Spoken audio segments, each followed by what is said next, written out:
Baik, terima kasih Pak Raffi atas pertanyaannya. Mohon maaf ini tadi komputer saya tiba-tiba mati, jadi ini sekarang saya dengan HP. Tercatat tadi sudah ada 8 pertanyaan yang ada di room chat, kemudian beberapa sudah dikomentari oleh Pak Urip. Baik, kita coba lihat di pertanyaan pertama. Itu ada pertanyaan dari Pak Asmadi tentang novelty. Jadi dikatakan tadi bahwa sebaiknya memang ada novelty di penelitian kita. Nah, Pak Asmadi mempertanyakan untuk di social science mungkin pengalamannya Pak Urip itu bagaimana yang untuk social science di best practice. Mungkin silakan Pak Urip, walaupun Pak Urip sudah mengomentari tadi di room chat, silakan dijawab Pak Urip. Terima kasih Pak Urip. Oke, terima kasih Bu Delita. Ya, di sini ada juga Pak Safri Harto ya. Pak Safri Harto ini teman kami di Facebook ya Pak ya? Siap, ya Belum Prof. pernah ketemu kopi darat. Siap. Prof. Sama-sama reviewer ya. Iya, nanti suatu saat ketemulah nanti di Pekanbaru. Insyaallah. Ya. Insyaallah. Pertanyaan tentang novelty tadi ya, dari Pak Asmadi ya. Tentang novelty di ilmu sosial. Artinya seperti ini. Sepertinya kalau novelty di ilmu sosial itu tidak begitu seserem yang di sains ya sepertinya. Jadi artinya asal kita bisa menemukan sisi bedanya, itu bisa kita jual dalam tanda kutip untuk bisa dipublikasikan di jurnal internasional. Misalnya perspektif tadi, saya sudah ceritakan, saya sekarang lagi menulis bagaimana proses pelaksanaan PPL karena kami di FKIP, PPL mahasiswa selama COVID. Jadi PPL-nya pakai online, kemudian juga ke sekolah sesekali dan sebagainya. Itu sudah banyak penelitian-penelitian yang membahas itu, tapi dari perspektif misalnya dosen sebagai guru dosen pembimbing, kemudian dari sekolah, dari gurunya, kemudian dari mahasiswa yang PPL sendiri, terus dari muridnya yang PPL, yang sebagai objek PPL-nya. Terus saya ngambil dari perspektif kepala sekolah. Nah, dan itu alhamdulillah diterima. Artinya saya ngambil posisi yang secara literatur yang saya sudah baca, dari kepala sekolah kayaknya perspektif kepala sekolah belum dieksplor nih. Kalaupun sudah tapi masih sedikit. Jadi kita perlu eksplorasi lagi dan alhamdulillah itu diterima. Itu salah satu bagaimana saya mencari novelty atau sisi lain, sisi pembeda dari artikel-artikel sebelumnya. Seperti itu. Juga misalnya dari metodologi, biasanya sering ya ada riset gap. Jadi riset gap itu mungkin dari metodologinya selama ini dilihat dari pandangan kuantitatif, menggunakan survei, bagaimana kalau misalnya ini dijadikan sebuah penelitian fenomenologi yang menggunakan perspektif kualitatif, metodologi kualitatif. Itu bisa juga Bapak Ibu. Jadi seperti itu. Kemudian ada juga misalnya secara teori, walaupun sebenarnya penelitian kualitatif itu nature-nya adalah kita membuat teori ya atau menciptakan konsep, tapi bisa juga kita melihat bagaimana teori tentang fenomena sosial yang sedang berlangsung, kemudian kita teliti dari segi penelitian kualitatif, walaupun sebenarnya teori itu selalu dikonfirmasi oleh penelitian kuantitatif. Jadi hal-hal yang seperti itu yang beda, yang belum pernah dilakukan atau masih sedikit dilakukan oleh orang lain, itu bisa menjadi novelty, bisa menjadi jualan kita supaya artikel kita diterima dan bisa publish di jurnal internasional. Mungkin itu Bu Delita.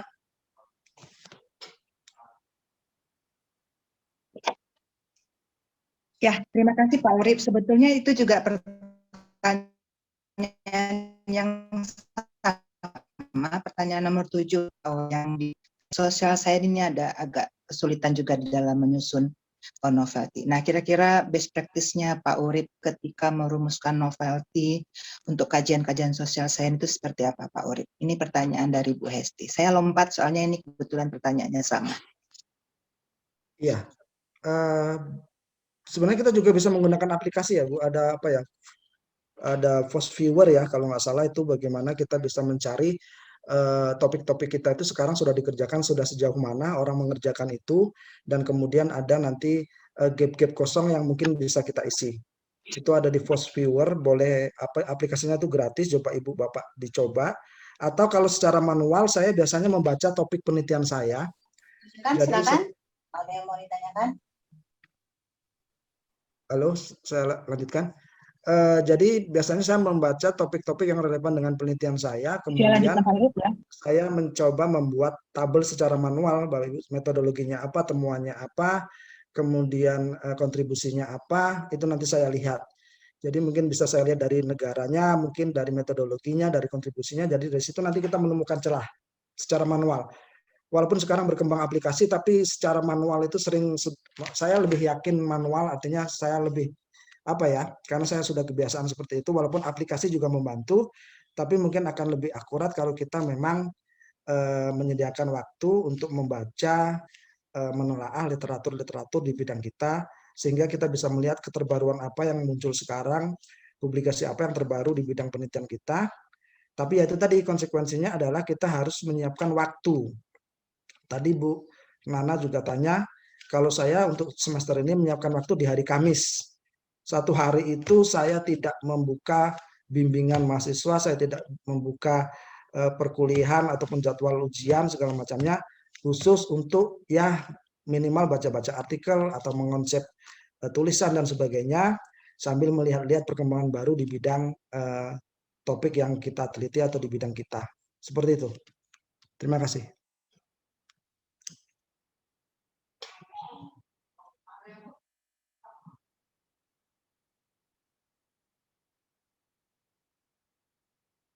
Halo?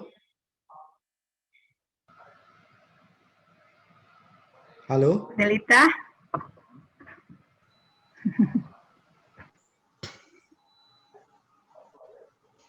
Bu Delita. Masih mute, Bu. Sebentar.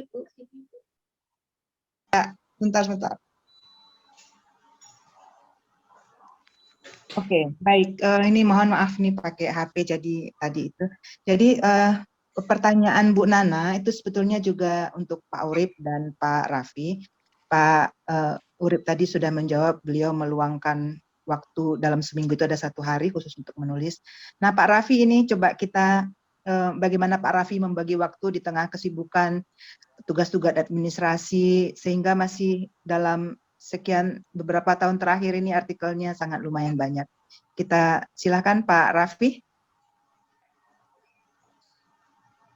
Oh ya, terima kasih. Saya sih nggak ada tips trik khusus ya, cuma hanya tadi saja bahwasanya memang kita harus stay fokus gitu ya, dan mau meluangkan waktu. Gitu. Sebelumnya saya itu kalau tidak salah di 2019-2020 itu memegang 4 amanah ya di IPB. Bagaimana membagi dan lain sebagainya, ya, walaupun agak diomelin juga nih sama keluarga sebenarnya ya, karena sampai tengah malam pun kadang masih tune in gitu. Tapi paling tidak itu adalah tadi ya, bahwasanya di dalam bimbingan proses dan lain sebagainya itu juga kita sudah bisa menularkan apa-apa kepada mahasiswa itu agar memang nanti naskahnya layak atau publishable. Gitu. Jadi kemudian juga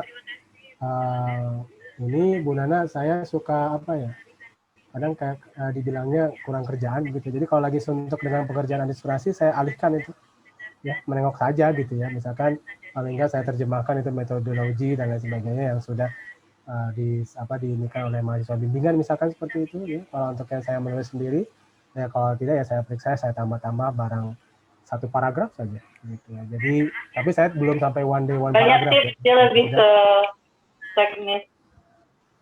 Nah, jadi paling tidak dengan demikian itu kita bisa memanfaatkan waktu semaksimal mungkin gitu. Itu mungkin Bu Nana. Terima kasih Pak Raffi, ini memang kadang kita dosen-dosen setelah pulang sekolah dibebani tanggung jawab administrasi jadi lupa menulis. Jadi benar tadi Pak Raffi menyatakan kita ini harus gila menulis ya, selain tadi prinsip 4K yang sudah disampaikan oleh Pak Urip.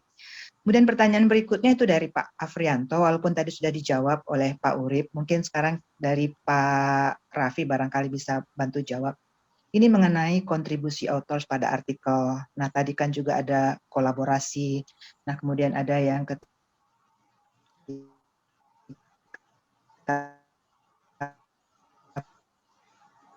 kolaborator itu munculnya di awal ada Pak Raffi.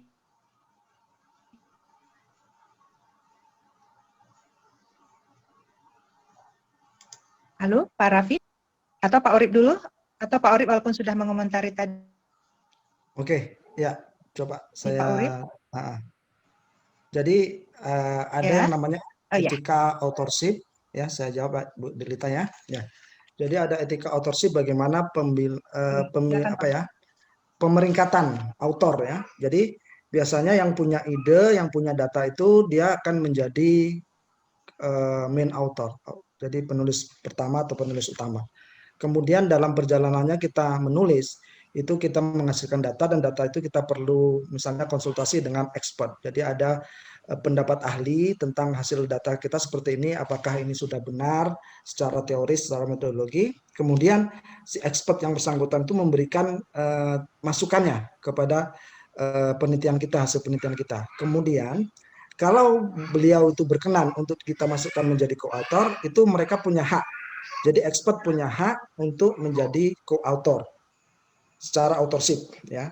Kemudian selanjutnya misalnya kita dalam melakukan penelitian lab menggunakan asisten penelitian. Itu juga mereka punya hak walaupun mereka juga punya hak untuk tidak masuk. Jadi intinya ada beberapa orang yang mempunyai hak untuk dijadikan co-author dalam penelitian kita, dalam publikasi penelitian kita. Termasuk yang membantu misalnya proofread ya.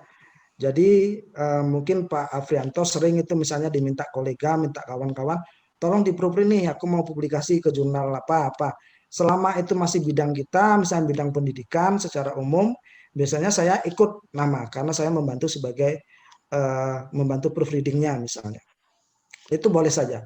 Jadi dalam peraturan etika publikasi ilmiah di Kemristek Dikti waktu itu tahun 2017 itu diatur bagaimana seseorang itu menjadi main author, kemudian co-author, dan bagaimana porsi kontribusi masing-masing author di dalam sebuah publikasi. Seperti itu Bu Delita. Ya, terima kasih Pak Urip. Mungkin nanti Pak Raffi silahkan ikut menjawab. Pertanyaan yang sama ini hampir selaras pertanyaan yang dipertanyakan oleh Ibu Hustarna. Beliau mempertanyakan etika ide itu juga dari mahasiswa. Nah, ketika itu akan dipublikasikan, apakah mahasiswanya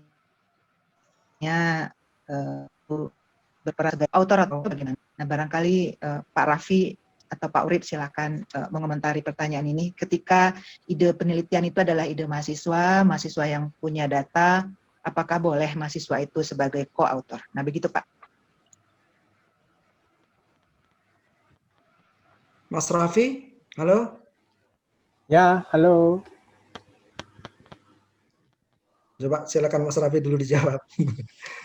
Oh, itu saya dulu. Ya, silakan Pak Raffi menjawab. Nanti saya tinggal nambah saja. Soalnya tadi ada Prof. Urip ngomong, jadi saya nunggu dulu. Oh gitu.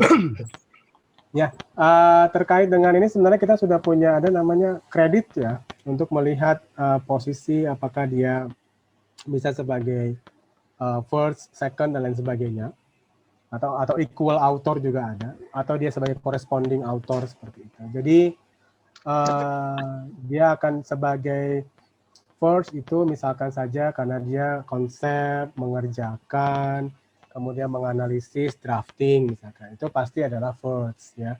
Kemudian yang berikutnya dan lain sebagainya, ya itu bisa kita lihat di kredit namanya ya Bu. Kalau di googling itu adalah ya kredit untuk melihat siapa yang bisa dijadikan sebagai author ya dalam suatu paper seperti itu. Nah kalau terkait dengan mahasiswa, gitu ya. Kalau memang itu idenya mahasiswa yang mengerjakan mahasiswa dan sebagainya, ya. Kalau memang dia yang menuliskan dan lain sebagainya, tapi kan kita punya ada pasukan pasti ya sebagai pembimbing ya. Paling tidak kita bisa masuk sebagai co-author. Tapi kalau pengalaman saya, kalau saya yang punya ide, saya yang punya pendanaan, kemudian dalam menganalisis, eksperimental juga di supervisi dan lain sebagainya, ya. Tapi saya biasanya suka tanya, terutama untuk yang S1. Kalau yang S2 saya nggak tanya, karena kalau di IPB S2, S3 itu first biasanya ya, untuk mahasiswa pascanya gitu. Saya akan tanya, apakah kamu akan menuliskan atau tidak? Gitu. Kalau mereka bilang tidak Pak, saya udah capek nulis skripsi juga gitu ya. Oke, saya biasanya juga, walaupun itu pendanaan ide dan lain sebagainya dari saya, karena dia yang mengerjakan dan lain sebagainya, saya pasti biasanya tanya, apakah boleh saya sebagai first nantinya, tapi saya akan ubah total dari apa yang Anda tuliskan di dalam skripsi. Maksudnya nggak sama, gitu. Tapi Anda akan tetap masuk sebagai co-author. Tapi kalau Anda yang menuliskan semuanya dan lain sebagainya, silakan sebagai first author. Gitu. Jadi makanya kenapa saya juga dalam publikasi itu nggak terlalu banyak saya juga sebagai first author. Gitu. Kalau saya sebagai first author itu biasanya mahasiswanya menolak menulis, itu aja. Terima kasih. Baik, terima kasih Pak Raffi pencerahannya. Kami bertanya dari Ibu Umi tentang ketika kita mengacu teori dasar, terutama untuk penelitian-penelitian kualitatif yang relatif itu berasal dari literatur yang sudah tua. Nah, kalau pengalaman Bumi ketika di Amerika itu kita acu itu masih oke. Nah, ketika di Indonesia itu jadi masalah. Nah, walaupun di room chat itu Pak Urip sudah menjawab, mungkin barangkali ini Pak Urip silahkan dikomentari karena ini Bu Umi ini juga social science. Barangkali untuk Pak Raffi mungkin juga bisa ditambahkan kalau kita yang di social science. Nah, bukan social science. Kalau kita yang di sains katakanlah IPA, nah itu juga pengguna literatur. Silakan mungkin Pak Urip dulu yang Ya, terima kasih Bu Delita. Ya, jadi penggunaan referensi ini sebenarnya tadi ya Bu Umi tadi bilang kalau yang di Indonesia malah yang ditolak karena katanya referensinya terlalu lama. Iya seperti itu. Artinya gini, untuk ilmu sosial itu memang dituntut kebaruan. Artinya penelitian itu 5 tahun terakhir atau makanya sering katanya referensi harus 5 tahun paling lama usianya. Karena kalau misalnya 10 tahun atau 15 tahun itu sudah perubahan sosial itu sudah terlalu masif dan terlalu cepat. Jadi mungkin apa yang terjadi 10 tahun yang lalu itu sudah nggak konteks lagi sekarang gitu. Itu memang betul. Makanya sebenarnya ada porsi pada daftar pustaka itu ada 75% itu memang harus referensi baru. Tapi ada slot, ada ruang untuk 25% itu referensi daftar pustaka yang lama. Itu untuk mengakomodir grand theory. Jadi penelitian-penelitian lama atau buku-buku metodologi biasanya ya, kalau misalnya di kualitatif atau social study itu ada si Miles Haberman, kemudian ada si Merriam, ada Yin di case study dan sebagainya. Itu kan grand teori memang sudah lama dan masih dipakai sekarang. Itu masih boleh. Artinya itu grand teorinya hanya nanti referensi itu menempati porsi 25% dari keseluruhan. Jadi kalau anggaplah kita punya 100 referensi dalam satu artikel itu berarti 25-nya itu boleh menggunakan artikel atau buku-buku lama grand theory yang sifatnya grand theory yang memang belum ada teori-teori terbaru. Itu silakan saja. Jadi kalau misalnya tadi ada katanya di jurnal Indonesia yang Sinta yang melarang, itu melarangnya bukan melarang membabi buta, artinya melarang misalnya kesemuanya gitu, tapi porsi 25% untuk grand theory atau referensi-referensi lama masih ada ruang di situ. Jadi saran saya sih dihubungi saja pengelola jurnalnya dikasih pencerahan. Karena kami di tim pengelola jurnal, kebetulan saya juga editor jurnal, saya juga pengelola jurnal, itu seperti itu kebijakannya.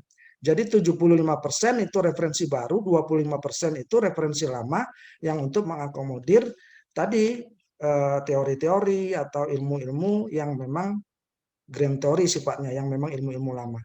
Seperti itu Bu Delita. Iya, baik. Pak Raffi, silakan Pak Raffi. Kalau kita yang di lain seperti apa? Nggak jauh berbeda juga sebenarnya, Bu. Tapi memang mulai ada beberapa yang istilahnya membatasi ya untuk lebih dari 10 tahun ya jumlah publikasinya, jadi hanya 20% ya, sama seperti tadi yang Pak Urip sampaikan, yaitu memasukkan memang yang teori ataupun hal-hal yang memang sudah menjadi fix ya, yang memang teori yang sudah dikenal seperti itu. Ambil contoh atau metode-metode yang memang itu metode yang sangat established ya, seperti metode antioksidan misalkan kalau dalam bidang ini BPPH itu kan Blois ya tahun 58 ya, dia mengembangkan dan itu belum ada perubahan, paling hanya modifikasi ya yang kita harus citasi ya dari Blois-nya tersebut. Itu biasanya kalau pengelola yang profesional ya pasti udah tahu lah seperti itu. Jadi tidak benar-benar harus misalkan seperti ini. Ya tadi juga seperti yang Pak Urip sampaikan, ya bisa disampaikan kalau itu ternyata memang harus dimasukkan. Gitu. Ya, jadi memang beberapa jurnal juga tidak di Natural Science juga tidak memperdulikan beberapa itunya, ada yang sudah mulai 80-20 atau 70-30 seperti itu. Itu Bu Delita, makasih. Ya, baik Pak Rafiq. Ini ada pertanyaan juga dari Bu Nana. Ketika kita menyadari bahwa ada kekurangan dari paper yang kita tulis, katakanlah yang mau kita publish. Mungkin kekurangan yang dimaksud Bu Nana ini mungkin data ya. Ketika kita merasa sudah kita tulis, ternyata ada data dukung yang membuat kita merasa paper itu kurang. Nah, ini bagaimana cara menyikapinya? Apakah maksudnya seperti tadi yang sudah disampaikan, kita submit ke jurnal yang low impact, atau entah di narasi dari papernya yang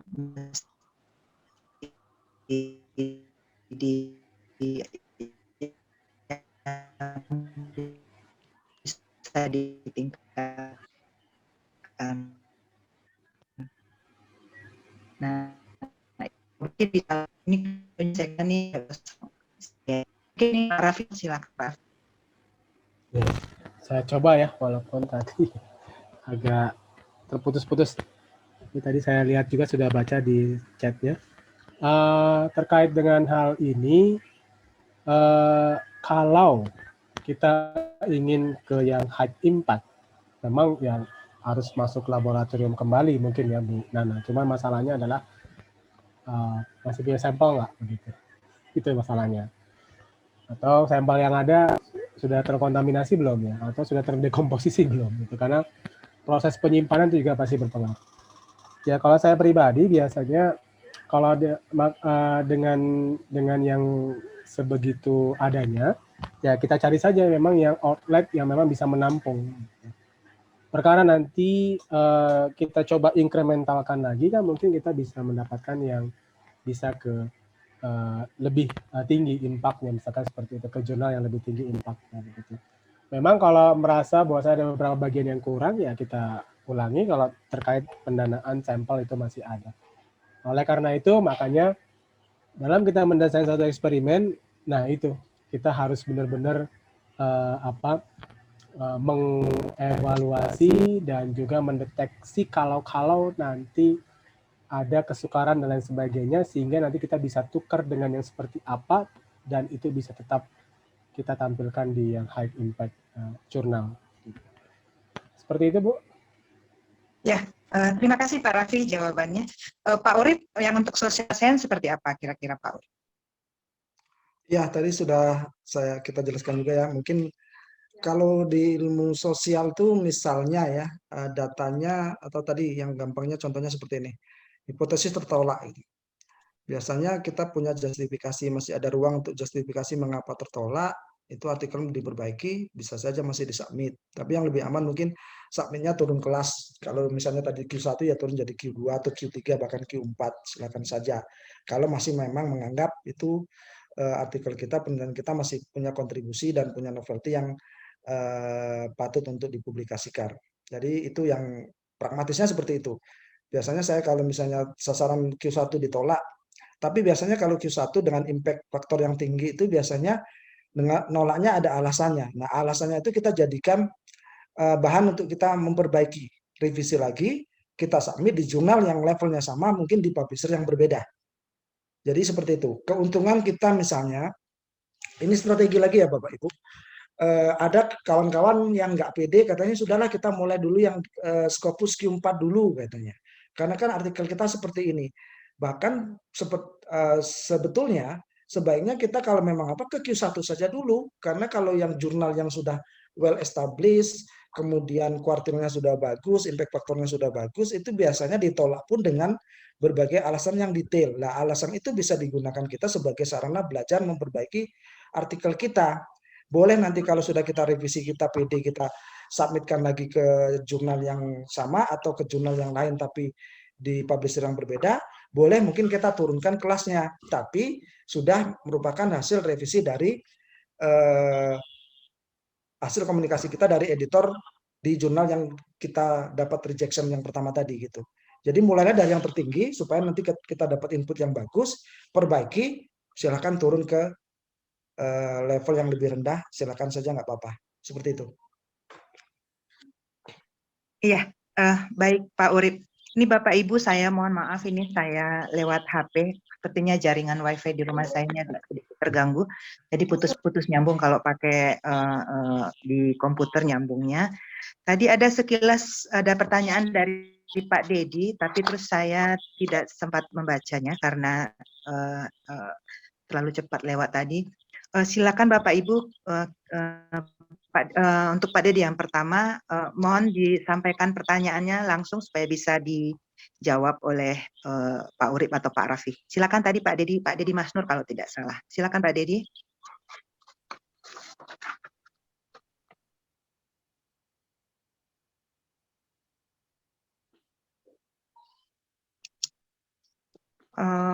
Sambil Baik. menunggu. Ya Pak Dedi, ya silakan Pak. Terima kasih kesempatannya. Saya Dedi dari Fakultas Teknik. Pertanyaan saya berkaitan tentang bagaimana menyiasati publikasi untuk pertimbangan citasi dan APC, artikel publication charge. Nah, di sini mengingat beberapa jurnal itu mulai bertransformasi, khususnya di Springer Link itu mulai bertransformasi menjadi open access, yang artinya author dikenai publication fee yang kadang tidak sedikit, sampai $2.800 sampai $3.000. Kemudian memang walaupun mereka masih menyediakan cara tradisional tanpa publication fee, tapi kalau atas dasar pertimbangan citasi nanti akan menjadi terbatas karena pembacanya akan dikenai fee untuk mendownload artikel kita. Bagaimana sebaiknya kita memilih atau mempertimbangkan kedua hal ini dalam pemilihan jurnal? Begitu. Terima kasih. Ya, silakan Pak Raffi atau Pak Urip. Pak Raffi dulu barangkali.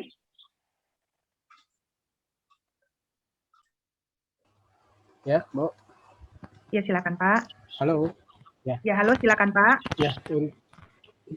Ya, terkait dengan yang ditanyakan oleh Pak Dedi,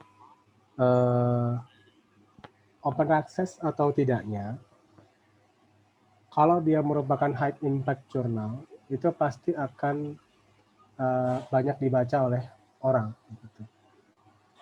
Dalam tanda kutip itu adalah, memang kan hanya di Indonesia saja ya, mungkin ada beberapa negara yang lain yang memang belum melanggani secara ekstensif ya, misalkan beberapa publisher yang terkenal, walaupun di Amerika sendiri sudah mulai banyak yang memutus hubungan gitu ya, karena ada gerakan free of science ya, seperti itu ya. Memang ini adalah ya about choice aja begitu Pak. Jadi intinya adalah kalau kita mempublikasi ingin mendapatkan citasi yang baik, itu ya kita harus mempublikasikan itu yang di jurnal level atas ya. Misalkan kalau jurnal pakai peringkat kuartil itu ya Q1, Q2, walaupun nggak selalu menjamin sebenarnya, karena beberapa jurnal yang spesifik seperti yang Q3 atau Q4 itu masih juga bisa mendulang gitu. Ya. Atau kita mempublikasikan tuh di istilahnya mega journals ya, seperti scientific reports ya, ataupun PLOS ONE dan lain sebagainya. Ya tapi asalkan memang kita mempunyai pendanaan, dan saya rasa itu di beberapa proposal itu kan bisa dimasukkan ya pendanaan untuk membayarkan artikel processing charge ya. Walaupun kalau saya pribadi kadang-kadang membayarkan 28-30 juta begitu ya. Udah kebayang itu kayaknya buat penelitian satu mahasiswa S2 juga sudah oke gitu. Jadi kalau saya pribadi, kalau nggak mentok-mentok amat untuk output, belum menjadi choice ya begitu, kecuali memang mentok untuk output agar proposalnya itu bisa dilanjutkan gitu, atau tidak terblacklist ya, seperti itu. Nah, ini juga bisa menjadi suatu siasat juga, karena pastinya juga perguruan tinggi sudah mulai nih gara-gara ranking ya. Everybody asks about ranking ya, walaupun kadang-kadang kita suka bilang apa sih ranking itu gitu, tapi orang lain banyak nanya itu. Jadi sekarang ini memang yang dikejar itu adalah citasi. Citasi akan banyak diperoleh kalau kita menuliskan review ataupun artikel yang memang ada di jurnal Q1, Q2. Dan ini memang pengalaman pribadi saja, bahwasanya kalau kita menulis di Q1, itu tiap tahun itu mendapatkan citasi itu akan lebih banyak memang. Ya, ambil contoh, saya menuliskan di food chemistry itu baru 4 tahun itu sudah 30-an kalau tidak salah. Ya, padahal food chemistry itu 2 minggu sekali. Ya, 2 minggu sekali terbit. Ya, dan satu kali terbit itu ada berpuluh-puluh artikel. Tapi masih mendapatkan gitu, citasi. Jadi artinya memang orang akan melihat ke situ. Jadi orang-orang kimia pangan ya pasti akan ke situ. Atau kalau seperti saya analytical chemistry ya pasti akan ke situ melihat. Ya, jadi memang itu ya about choice aja Pak. Jadi kalau kita mempunyai pendanaan ya bisa mengikutinya. Toh kalau memang di publisher yang terkenal itu memang mahal open access-nya. Tapi ada beberapa yang mungkin open access-nya seperti apa? Kalau di kimia itu ada namanya Arabian Journal of Chemistry ya. Itu $1.250. Karena mungkin disubsidi ya oleh yang punya jurnalnya King Saud University kalau tidak salah. Itu Q1 ya, jurnal tersebut ya, itu juga saat ini kayaknya karena dia sudah APC-nya sudah ada, itu lebih banyak publish-nya sepertinya. Jadi ya kita lihat aja perkembangan-perkembangan seperti itu ya. Saya pribadi memang baru ke situ kalau memang punya pendanaan lebih ya, daripada nanti pertanggungjawabannya susah ya ke situ aja, mendingan kita gampang langsung ya. Dan tidak ditanya-tanya pastinya ya, karena memang ada di dalam RAB-nya. Itu aja mungkin Bu. Pak. Ya, terima kasih Pak Raffi. Pak Urip mungkin ada yang ditambahkan? Ya, saya nambahkan sedikit saja dari apa yang sudah dijelaskan Mas Raffi tadi.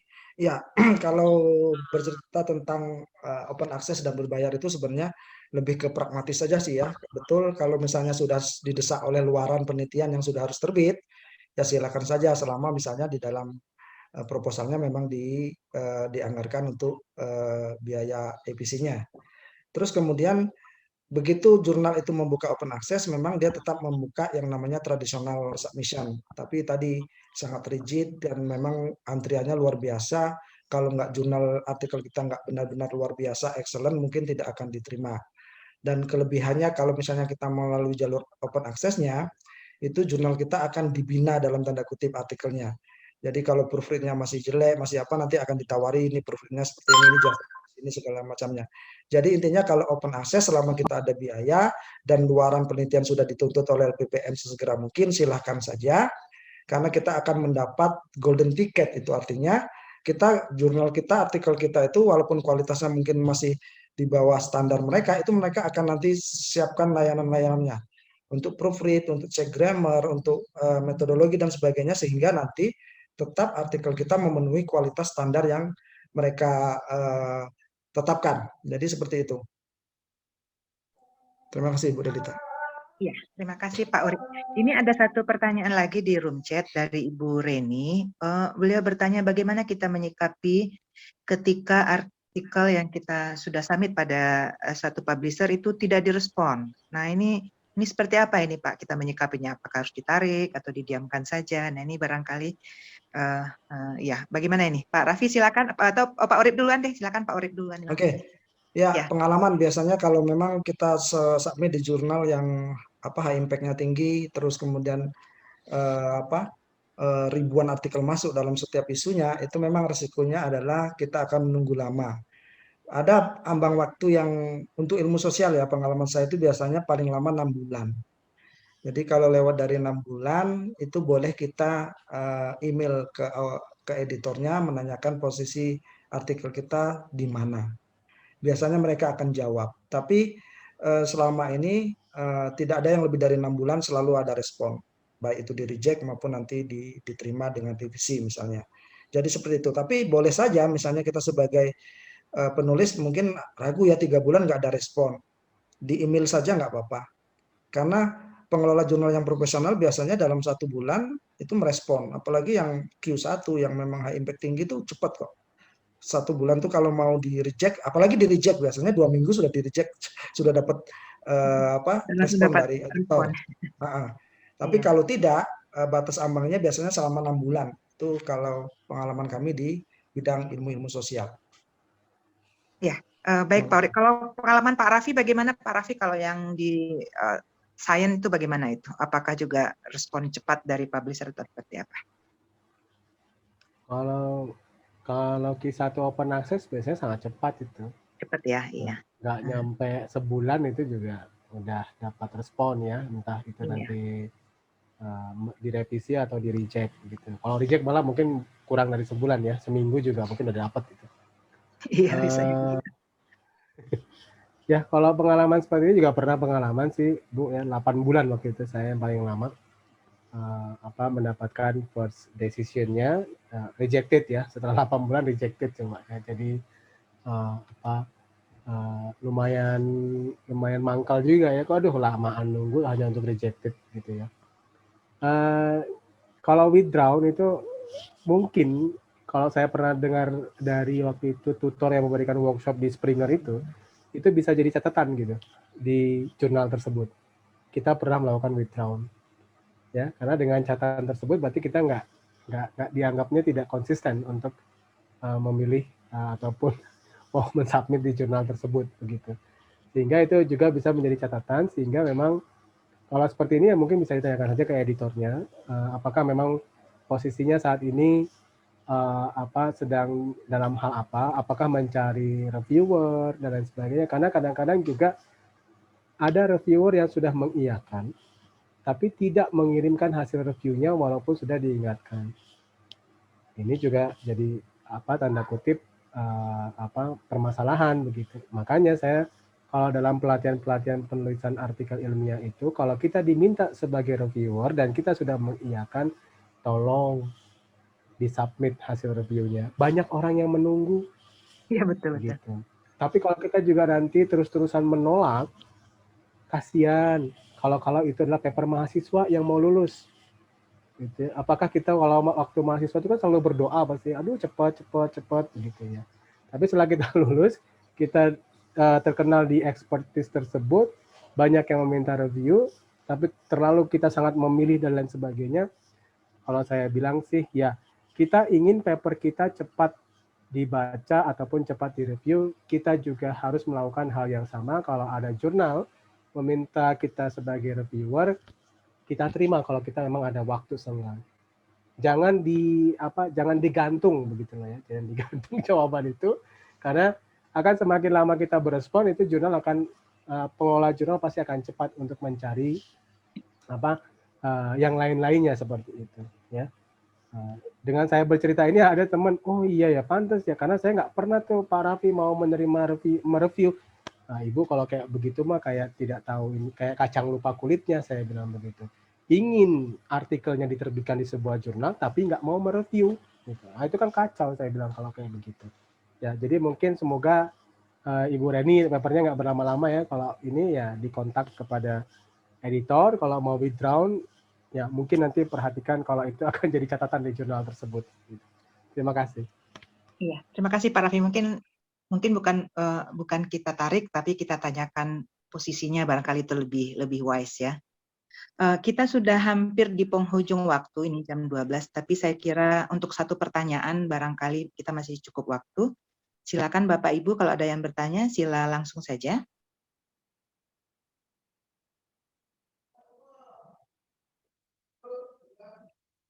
Ada Bu Asniwita tuh yang angkat tangan kelihatannya.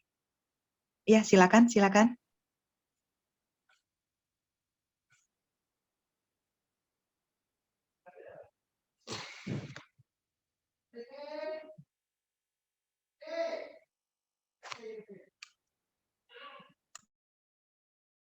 Silakan, ada yang bertanya? Saya bisa, Bu. Ya, silakan Bu. Baik, Assalamualaikum warahmatullahi wabarakatuh. Perkenalkan, saya Ibu Agrina dari Fakultas Keperawatan. Ingin menanyakan tentang bagaimana caranya kita mengenali sebuah lembaga yang mungkin menjanjikan pendampingan untuk membantu publikasi, mungkin mencek dan lain sebagainya, apakah itu sesuai dengan yang kita harapkan atau enggak gitu. Cara mengenalinya, karena sekarang banyak sekali lembaga-lembaga yang menjanjikan bisa mendampingi, bisa mempercepat dan lain sebagainya. Mungkin itu pertanyaan saya, Ibu Delita Zul. Terima kasih. Ya. Assalamualaikum warahmatullahi wabarakatuh. Waalaikumsalam. Terima kasih Bu Agrina. Silakan Pak Raffi.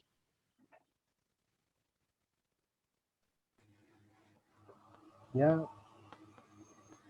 lembaga-lembaga yang memang banyak bermunculan sih.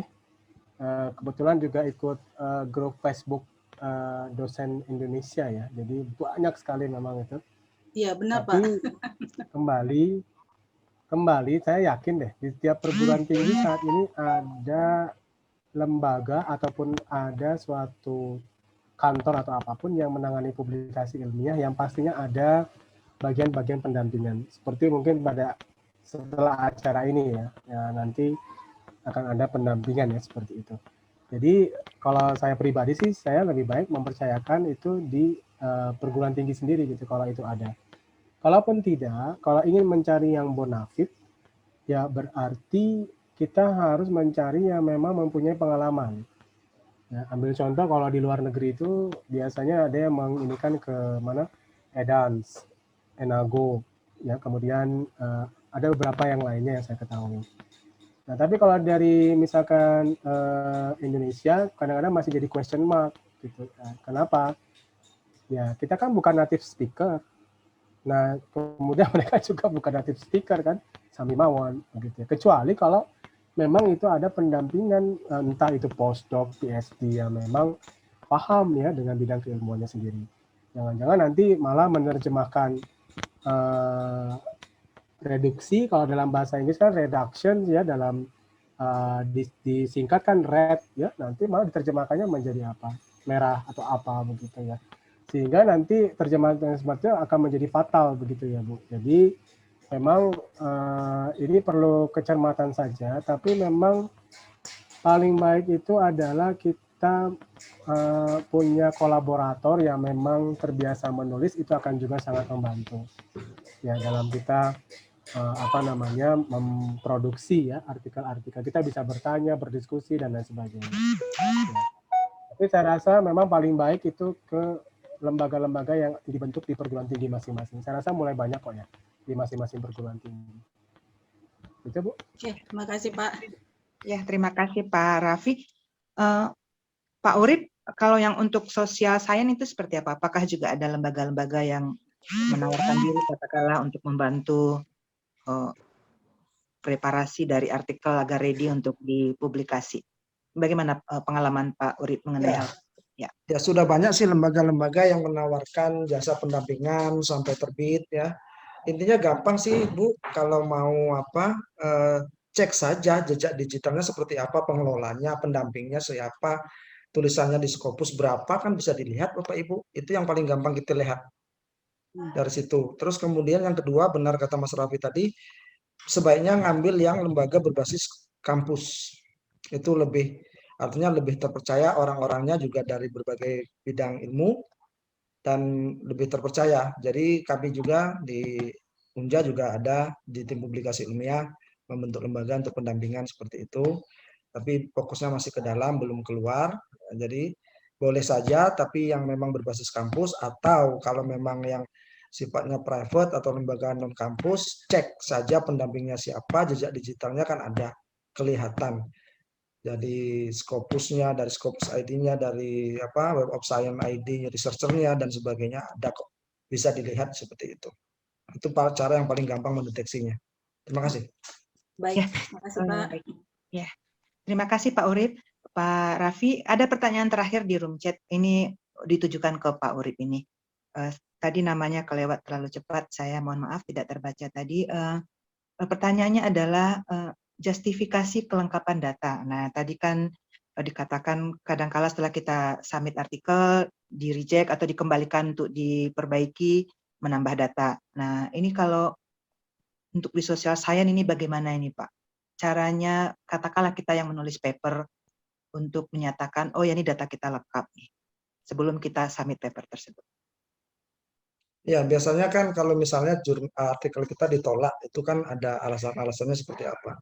Biasanya datanya tidak lengkap atau metodologinya masih dipertanyakan dan sebagainya. Biasanya dalam kualitatif itu bagaimana pemilihan calon partisipannya, pakai purposive sampling atau pakai snowball sampling dan sebagainya. Nah, di situ itu perlunya kekuatan justifikasi kita. Bagaimana misalnya kita memilih purposive sampling tapi tidak memilih snowball sampling misalnya. Justifikasi dan konteks penelitian itu memang perlu. Tapi kalau misalnya memang datanya kurang, ya kalau misalnya editor atau reviewer minta itu data ditambah, ya kita terjun lagi ke lapangan. Kalau misalnya data partisipan interview, ya kita turun lagi ke interview, perbaikan gitu. Walaupun secara laporan penelitian kita selesai, tapi untuk kebutuhan jurnal internasional dan reviewer internasional minta menyatakan data itu memang kurang, ya kita ikuti saja seperti itu. Jadi artinya justifikasi itu sesuatu yang memang sudah kita lakukan dengan benar, hanya kurang kuat argumen kita untuk memastikan pilihan kita seperti itu. Tapi kalau misalnya menyangkut dengan data yang masih kurang, ya mau tidak mau kita tetap harus turun lagi ke lapangan dan mencari data yang diinginkan untuk melengkapi sesuai dengan yang diinginkan oleh reviewer ataupun editor. Seperti itu. Ya, terima kasih Pak Urip. Baik, kita sudah sampai di penghujung sesi paparan dan diskusi dari pemateri kita Pak Urip dan Pak Raffi. Kalau bisa disimpulkan, sebetulnya kesimpulannya ternyata kalau saya lihat satu saja, yang yaitu adalah bahwa kita Bapak Ibu dosen memang harus meluangkan waktu untuk menulis artikel agar bisa kita hasilkan artikel-artikel yang katakanlah bisa kita submit di publisher yang high impact, dengan cara memegang prinsip mengambil dari Pak Urip dulu, janji hati tadi, kemudian istiqomah, kemudian dari Pak Raffi, nah ini yang dinulis. Jadi,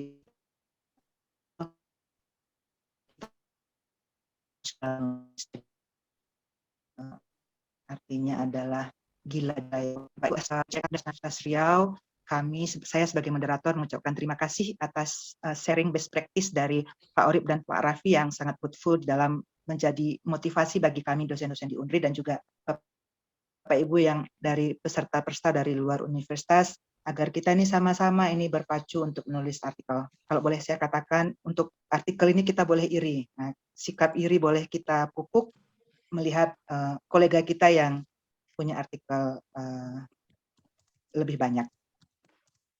Terima kasih banyak.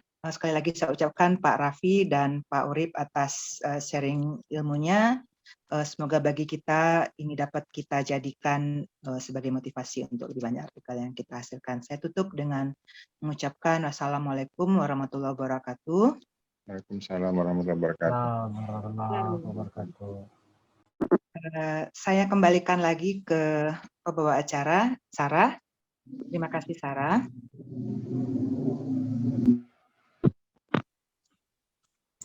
Baik, terima kasih kepada Bu Dewi Tazul. Waktu sudah menunjukkan hampir jam 12 siang. Baiklah, acara kita sudah berakhir. Terima kasih kepada para fasilitator webinar pada hari ini. Terima kasih kepada para peserta webinar juga sekalian. Lebih dan kurang saya mohon maaf. Apabila ada kesalahan, wabillahi taufiq wal hidayah. Assalamualaikum warahmatullahi wabarakatuh. Webinar kita tutup.